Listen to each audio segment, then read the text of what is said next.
महाराज जी, आपके चरणों में कोटि कोटि प्रणाम। मेरा नाम अरविंद कुमार है। मैं सीतामढ़ी के निवासी हूँ। सब परिवार आपके दर्शन में आया हूँ और आपकी कृपा से सब परिवार कुशल मंगल हूँ। कि निवेदन है, चाहता हूँ कि एक प्रश्न है मेरा गुरु जी कि ढोल गवार शूद्र पशुनारी सकल तरना के अधिकारी, इस पे मार्गदर्शन किया जाए। तो ढोल गवार शूद्र पशु नारी सकल तारणा के अधिकारी, यह विषय बड़ा ही अद्भुत है। प्रश्न बहुत ही अच्छा है आपका, और आपकी अगर जानने की जिज्ञासा हुई है, बहुत ही आनंद की बात है, बहुत प्रसन्नता की बात है जी। इसमें बताई गई है ढोल गवार शूद्र पशु नारी सकल तारणा के अधिकारी। अधिक से अधिक लोगों को या आपको भी या किसी को भी केवल इसमें तारणा शब्द पर ही कहने का अभिप्राय विशेष रहता है कि इसका मतलब क्या है। आखिर ढोल गवार शूद्र पशु नारी सकल तारणा के अधिकारी, तो तारणा शब्द क्या, तारणा माने क्या, समझाना, कल्याण करना, पीटना, मारना, क्या।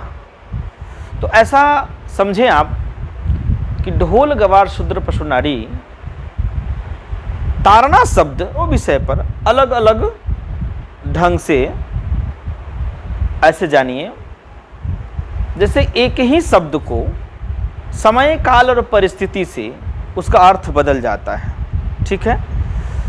उसी तरह से यहाँ जो तारणा का अभिप्राय है, बाबा तुलसी जो बता रहे हैं, ढोल गवार शूद्र पशु नारी, और अलग अलग अभिप्राय बदल जाता है, पहली बात है। दूसरी बात यह है कि जो ये शब्द कहे गए हैं, जिन्होंने कहा है, अब किसने कहा, कब कहा, किस सिचुएशन में कहा, किस परिस्थिति में कहा, उस बात को जानने के बाद ही हमें सही उत्तर समझ में आएगा, ठीक है। तो पहले तो हम चाहते हैं कि इसको शॉर्ट में समझा दे आपको, ताकि बाद में फिर बृहद में समझने में आपको अच्छा हो। तो ढोल को तारणा शब्द और गवार पर, शूद्र पर और नारी पर, सब पर अलग अलग है। हम आपको एक छोटा सा एग्जाम्पल देना चाहते हैं अपने क्षेत्रीय भाषा में। किसी का कोई बेटा अगर कुछ अच्छा कर जाता है, संतान अच्छा कर जाता है, तो क्या कहते हैं आप लोग कि आपका बेटा आपको तार दिया, है ना, तार दिया, या उससे आपका तरन तारण हो जाएगा, कल्याण हो जाएगा। अभिप्राय ये होता है कि कल्याण हो जाएगा। तो तारण का अर्थ ही है कल्याण होना। क्या होना? कल्याण होना और उद्धार होना, न कि मारना, न कि मारना। ये गलत शब्द है। अब यहाँ ढोल पर अभिप्राय है वहाँ कि ढोल के आकार को जानिए। क्या? ढोल के आकार को जानिए। तो ढोल का जो आकार है, ढोल से हम लोग करते क्या है, तो उसे बजाते हैं। एक वाद्य वादन यंत्र है जो गीत आदि में, संगीत आदि में उसका सहारा लेकर हम लोग संगीत का आनंद लेते हैं। तो उसमें भी उसको दो तीन तरीकाएँ हैं। एक तरीका उसका सबसे पहले है चढ़ाने का, चाहे वो ढोलक हो, ढोल का प्रारूप दूसरा नाल है, फिर तबला है, लेकिन तीनों में वही बात है, उसको चढ़ाना होता है। या रिंच से कसे, या अंगूठी से कसे, या नट कसे, जैसे कसे, तो उसको चढ़ाते हैं। चढ़ाने के उसको सुर को देखते हैं कि क्या यह सुरीली आवाज़ कहाँ से, किस सेंटर से देगा। ठोक ठोक के लोग ताल मिलाते हैं ना, यानी उसके सुर को मिलाते हैं, ताल को मिलाते हैं। तो ढोल, उसके बाद भी आपको बजाने आना चाहिए, उसका सूत्र है। तो उस सूत्र के आधार पर अगर आप ढोल पर अपने अंगुली का प्रयोग करते हैं, तो उसमें से एक सुमधुर अच्छे स्वर निकलेंगे, जिससे कि कर्ण प्रिय होगा, कान को अच्छा लगेगा, ठीक है। तो ये हुआ। तो उसको हम पीट रहे हैं, लेकिन कैसे? उसको हम चोट दे रहे हैं, पर कैसे समझना है, फिर उसको चढ़ाना है। इन सारे विषयों का सीधा है उसका उद्धार करना, उसका कल्याण करना, उसको सुलझाना, ठीक है। तब उस पर उस तरह से अंगुली का प्रयोग करना। तो ये होता है इसका तारणा, ठीक है। समझ गए? तारण यहां समझ गए? ढोल का। अब गवार का, गवार किसे कहते हैं? गवार यानी जो अभी जो काम हमने उसे दिया पर उसमें उसको नॉलेज अभी कम है, मंद है, तो थोड़ा मंद बुद्धि है, इसीलिए हम लोग उसे काम जो देंगे, तो जो कम जानकारी है अगर उसे हम कोई काम देते हैं सीखने के लिए या समझने के लिए, तो ये तो तय है कि जो उसके गुरु हैं, जो उसके ट्रेनर है, जो उसके शिक्षक हैं, उन्हें उस पर ध्यान देना चाहिए। अगर वो ध्यान नहीं देंगे तो क्या होगा? वो केवल गलती ही ज़्यादा कर लेगा। लेकिन अगर उसके ट्रेनर या गुरु या शिक्षक उसको देखते रहेंगे, क्या करते रहेंगे? देखते रहेंगे, तो वो गलती जल्दी नहीं करेगा, और करेगा भी तो गुरु उसको समझा देगा, टीचर उसे समझा देगा। तो यहां हुआ देखना। गवार में क्या हुआ?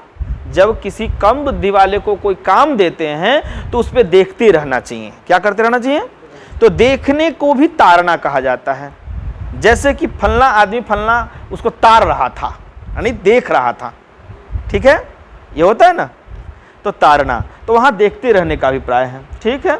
ढोल गवार। शूद्र, शूद्र उससे भी नीचे आता है। शूद्र उसे कहते हैं जन्म जायता शूद्र।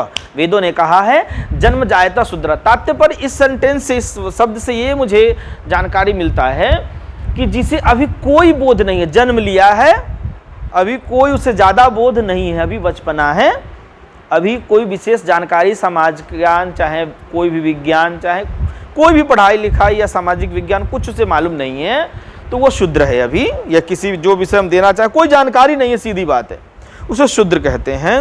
अब शूद्र को भाई मार तो नहीं सकते हैं, वो अभी जो अबोध है, एक तो अल्पज्ञ था, एक अब अबोध है, इस अबोध को अब मार तो नहीं सकते हैं, क्या कर सकते हैं? उसको हम शिक्षित करेंगे। क्या करेंगे?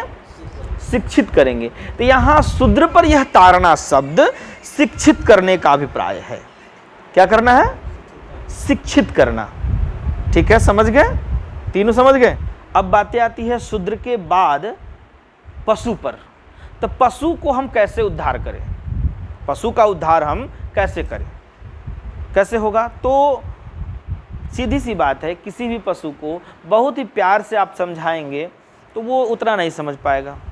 पशु को तो आपको बांध कर रखना ही पड़ेगा, जिसके कारण से वो दूसरे के खेतों में न जाए, वही उसका उद्धार है, उसको बांध कर रखना। अगर वो थोड़ा दिक्कत करता है तो थोड़ा डांटना भी, थोड़ा सा उसको मारना भी, उसका अलग प्रक्रिया है, ठीक है। जो पशु का जो जिस तरह से उसका सही से उसका उद्धार हो, तो स्वाभाविक है अगर पशु को हम बांध कर न रखें तो उससे दो हानि होंगे। एक ये हानि होगा कि किसी दूसरे के खेत में चल जाएगा, इसलिए कि जो अगर आप कोई भी जो पालतू पशु है उसे आप अगर नहीं बांध कर रखिएगा दूसरे खेत में चले जाएगा। दूसरी बात, हो सके कुछ ऐसा चीज़ खा ले, अगर कुछ ऐसा चीज़ खा ले कि हानि कर दे, वो मर जाए, बीमार पड़ जाए, तो इसीलिए ज़रूरी है उसको बांध के रखना, उसको थोड़ा प्यार भी देना, प्यार तो देना ही है, पशु प्यार के भूखे हैं, प्यार भी देना है, समय पर उसको बांध कर भी रखना है, और समय काल परिस्थिति से अगर ज़रूरत हो थोड़ी बहुत तो उसे आप डांट फटकार मार भी सकते हैं, ठीक।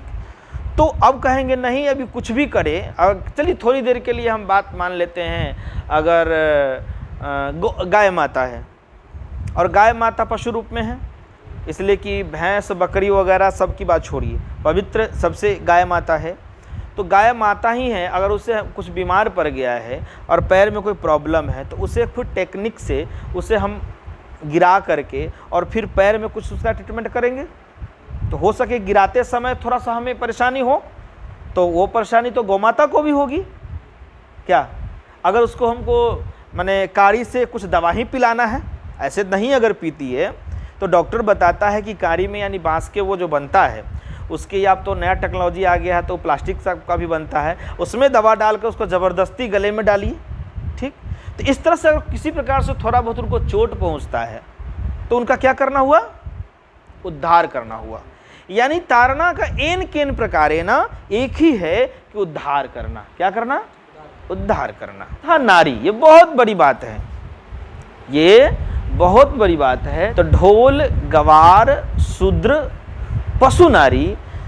तो नारी बहुत बड़ी हमारी इज्जत है, हमारे समाज की, हमारे घर की, हमारी कुल की, हमारी खानदान की अगर सबसे बड़ी इज्जत है अगर हमारे समाज की तो नारी है। चाहे वो माता रूप में हो, बहन रूप में हो, पत्नी रूप में हो, अन्य किसी भी संबंध में हो। ठीक, तो हमारे शास्त्रों में वर्णन है कि अगर स्त्रियां समाज में अगर स्वतंत्र विचरण करती हैं, 100 में 100% अगर स्वतंत्र होती है तो उससे समाज विकृत होंगे। ठीक, इसीलिए ये तय है कि स्त्री माताएं बहनों पर हमारी नज़र रहनी चाहिए। क्या नज़र, समझ रहे बात को, नज़र रहनी चाहिए, यानी एक सुरक्षा का दृष्टि रहनी चाहिए, ताकि हमारे माता बहन पर, हमारी पत्नी पर, हमारी बहन माताओं पर कोई दूसरा जो कुदृष्टि वाला व्यक्ति है, कुविचार वाला व्यक्ति है, समाज में कुविचार और कुदृष्टि वाले की कमी नहीं है, ताकि वो बुरे दृष्टि से न देखे। कब, जब वो सुरक्षा चक्र में, सुरक्षा घेरा में रहेगी तब। तो उसके सुरक्षा करने वाले कौन होंगे? पति या भाई या पिता, जो कोई न कोई घर के पुरुष। इस भाव से ये है। ठीक है, तो यहाँ क्या है? सुरक्षा का दृष्टि है। कौन दृष्टि है? तो उसमें भी देखना है। क्या करना है? देखते रहना है, अपने माता बहनों पर ध्यान रखना है, यानी सुरक्षा के दृष्टि से। समझ रहे हैं? ये हमें समझाने की जरूरत नहीं है, समाज में लोग जानते हैं, ये कहीं भी जानते हैं, सब लोग जानते हैं कि अकेले अगर बहू बेटियां अगर कहीं जाती है तो समाज में जो बुरे दृष्टि के लोग हैं उनका कैसा दृष्टि होता है, ये मुझे कहने की ज़रूरत नहीं है, ये सब समझते हैं। ठीक है, अगर उसी में अपने पति के साथ है, भाई के साथ है, पिता के साथ है, तो थोड़ा सुरक्षा दृष्टि रहता है, कवच रहता है। तो देखने की बात है। क्या बात है? तो तारना माने क्या हुआ? सुरक्षा करना, देखना, कल्याण करना, उद्धार करना, तारना। ठीक है, आगे आइए। ये तो आप समझ गए, लेकिन इसी को हम विस्तार से आपको समझाते हैं थोड़ा सा, इसलिए कि इस बात को समझने के लिए जो बात हमने आपको शॉर्ट में समझाया, संक्षेप में समझाया, आप समझ भी गए। पर इसी बात को कि किस सिचुएशन में, किस स्थिति में और किसने इस चौपाई को कहा, इस बात को किसने कही? तुलसी बाबा ने नहीं कही। पूज्यपाद तुलसी बाबा ने इसे लिखा, पर उन्होंने इस काव्य में, इस कहानी में, इस कथा में, इस प्रसंग में जो पाठ करता है, जिससे कहवा रहे हैं, वो कौन है? तो समुद्र देवता। कौन है? समुद्र देवता। यानी कि वर्णन है रामायण में कि विनय न मानत जलधि जरा, गए 3 दिन बीत, बोले राम सकोप तब, भय बिनु होई न प्रीत। यानी 3 दिन तक राम जी लगातार समुद्र के पास बैठे रहे, धरना प्रदर्शन पर प्रार्थना करते रहे कि कृपया मेरा निवेदन स्वीकार करे और हमें रास्ता मार्ग दिया जाए, कैसे हम जाएं। तो सबसे पहले तो ये बात सोचना है, क्या भगवान श्री राम इतने निचले स्तर से तो सोच नहीं सकते कि जो जड़ है, जल क्या है, समुद्र क्या है? जड़ है, तो जड़ से प्रार्थना करेंगे? नहीं नहीं, ये उस राष्ट्र, उस व्यवस्था के अंतर्गत जो कोई जल के प्राधिकारी होंगे, मंत्री होंगे, आप चलिए आपकी भाषा में, मंत्री होंगे या प्राधिकारी होंगे या इंचार्ज होंगे, उनसे अपने निवेदन पहुंचाए, उनके पास निवेदन पहुंचवाए। 3 दिन तक रुके, पर उन्होंने इस पर कोई ध्यान नहीं दिया, इसलिए कि अगर कोई बोर्ड है या कोई घाट है या ऐसे ही उतर जाते हैं, घाट का भी इंचार्ज सब होता है, और उतरते हैं या कुछ वहाँ छेड़छाड़ करते हैं तो घाट के इंचार्ज आकर के आपको बोलेगा ना कि भाई बिना मुझसे पूछे यहाँ आप खनन या कोई मिट्टी खनन या इस पार से उस पार जाने का जो है, तो हम भाई तो घाट खरीदे हुए हैं, तो फिर यहाँ से आप कैसे ही हो सकते हैं बिना हमारे आज्ञा के या बिना मेरे आदेश के। क्या समझ रहे हैं? तो उसी तरह से कोई न कोई उसके होंगे, समुद्र मंत्री कह दिया जाए या इंचार्ज कह दिया जाए, उनके पास अपना निवेदन पहुंचा है, पर वो नहीं सुना। राम जी अब कहे कि अब भय दिखाना पड़ेगा। क्या है? भय बिनु होई न प्रीति। इसलिए क्या प्रार्थना से नहीं सुन रहा है तो भय दिखाना पड़ेगा, यानी कि अब हमें कुछ करना पड़ेगा। हमें तो जाना है समुद्र पार, जैसे भी हो हमें जाना है भाई, तो जाना है तो नहीं मान रहा है। तब कहते हैं कि हे लक्ष्मण आप बाण लाओ, लक्ष्मण बाण सरासर आनो, शोषौ बारिधि विष की कृषाणु। अग्नि बाण से मैं सारे समुद्र को ही सूख जाऊंगा, कि जिस पर ये राज करता है ना उसको सूख जाएंगे। ठीक, अब ये निकाले। अब तो भाई बड़ा, जैसे ही निकाले अपना तीर और संधान किए धनुष पर, जो भी उनके पास उस समय की यंत्र सिस्टम सब रही होगी, जब संधान किए तो ऐसा हुआ कि अग्नि प्रज्वलित, माने अग्नि के ताप से, उस अस्त्र शस्त्र से पूरा समुद्र के जो जीव जंतु थे वो छटपटाने लगे, व्यग्र होने लगे, व्याकुल होने लगे। ये तब सूचना जो अपना रक्षा के लिए रखा हो, समुद्र मंत्री जो भी था वो रखा हो, अगर सेनाओं को सूचना दिया होगा। उस खलबली को देख करके वहाँ वर्णन है कि समुद्र एक संत वेश में, साधारण वेश में, एक विप्र वेश में, है ना, आता है वहाँ, यानी सौम्य बनकर, साधारण बनकर, और करजोर करके भगवान से कहता है, राम जी से कहता है कि हे प्रभु आपको इतनी क्रोध करने की क्या ज़रूरत है, इतनी मनी तीर छोड़ने की क्या ज़रूरत है, आप बताइए हम क्या सेवा करें। तो सूखने की बात हुई कि भाई सुखा दीजिए, इसको सुखा जाइए, ख़त्म करिए, ताकि हमें उस पार जाना है, रावण से लड़ना है, युद्ध आदि की बातें हैं, सीता की खोज हो चुकी है, पता लग चुकी है, सारी बातें उन्होंने अपनी कही है। तो उन्होंने कहा कि ठीक है, रही बात समुद्र की सूखने की, अगर हम इसे सुखवा देते हैं, सुखा देते हैं प्रभु, तो ये प्रकृति सब आपकी बनाई हुई है, ये प्रकृति का नियम है, सिस्टम है। अब बताइए, तो इसमें कोई माने बहुत बड़ा बड़प्पन की बात नहीं है, प्रकृति के साथ छेड़छाड़ करना या खिलवाड़ करना, जो भी कहिएगा करेंगे हम, लेकिन ठीक नहीं है। अच्छा है कि आप कोई और मार्ग करके इसको बांध लीजिए, पुल बंधा लीजिए। आगे पुल बंधाना ठीक है, पुल भी बंधेगा, पर कैसे बंधेगा, आप कुछ हमें उस पर मार्गदर्शन करो। कहा कि मार्गदर्शन प्रभु क्या करे, आप ही के सेना में नल नील नामक 2 प्राणी हैं जो बहुत ही आपके सेवक हैं, बहुत बड़े सेवक हैं, और उसको बचपन में ही गुरु कृपा से वैसी आशीर्वाद प्राप्त है। आशीर्वाद का मतलब, आप जैसे हमने आपको बताया पहले, क्या बताया कि अगर आप शिक्षक के यहाँ जो आप पढ़ने जा रहे हैं तो वो पढ़ा रहे हैं, ये उनकी आशीर्वाद है, आप ग्रहण करें, ठीक है ना।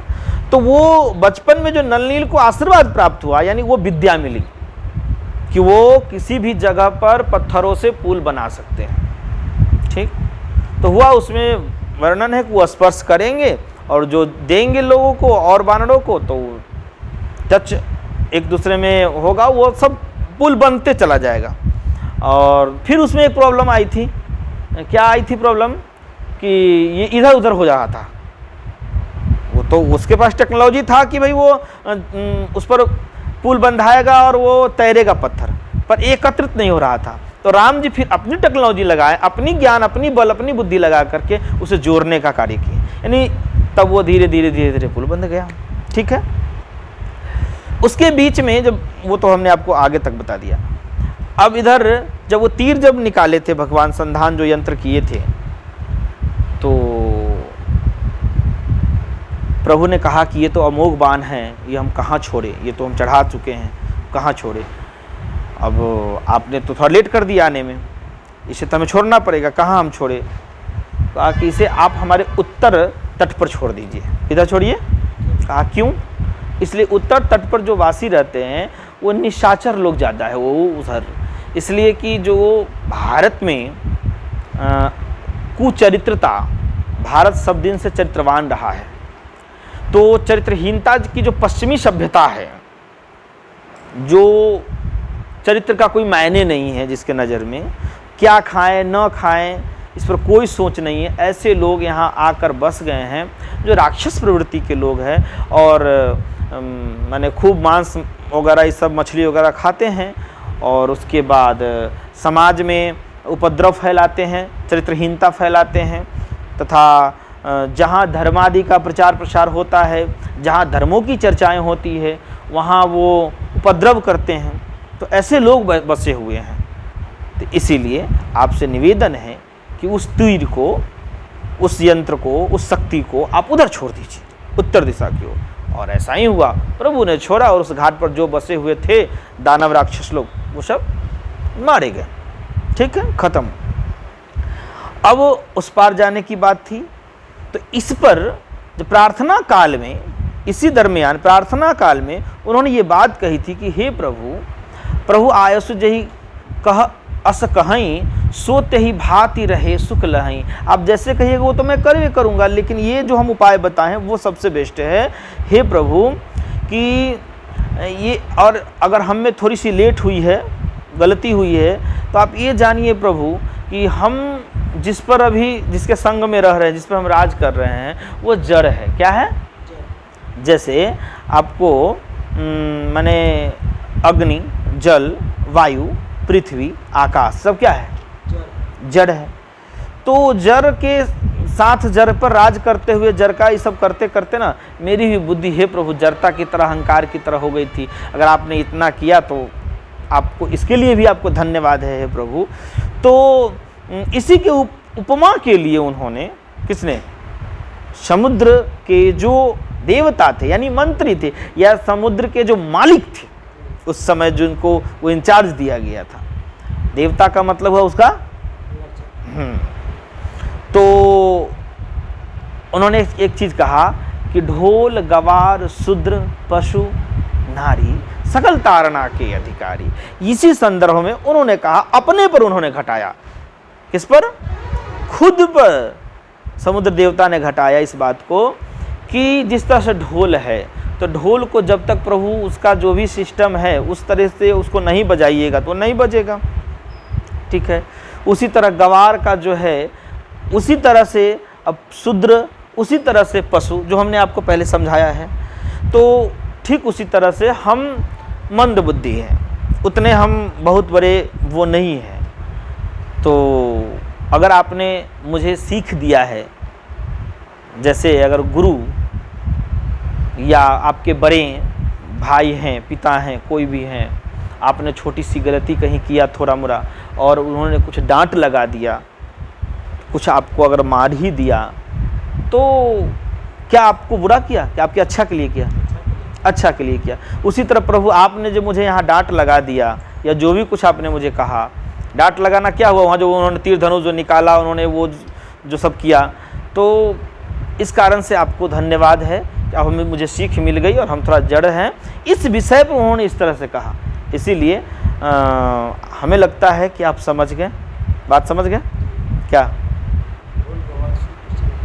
ये इस विषय पर, यानी कि इसका मतलब होता है उद्धार करना, कि प्रभु आपने मेरा उद्धार किया।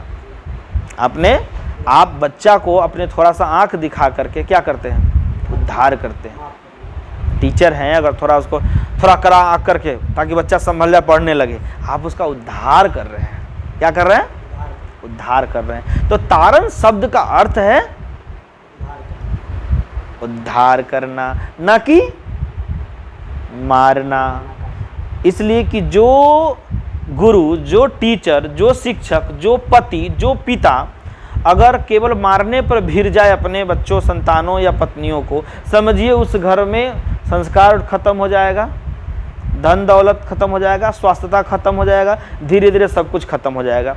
इसलिए जितना अधिक से अधिक हो, शास्त्र ये सिखलाती है कि घर में सीख को आगे बढ़ाए, ज्ञान को डेवलप करे और घर में शांति लाए, न कि मारने से उद्धार होता है।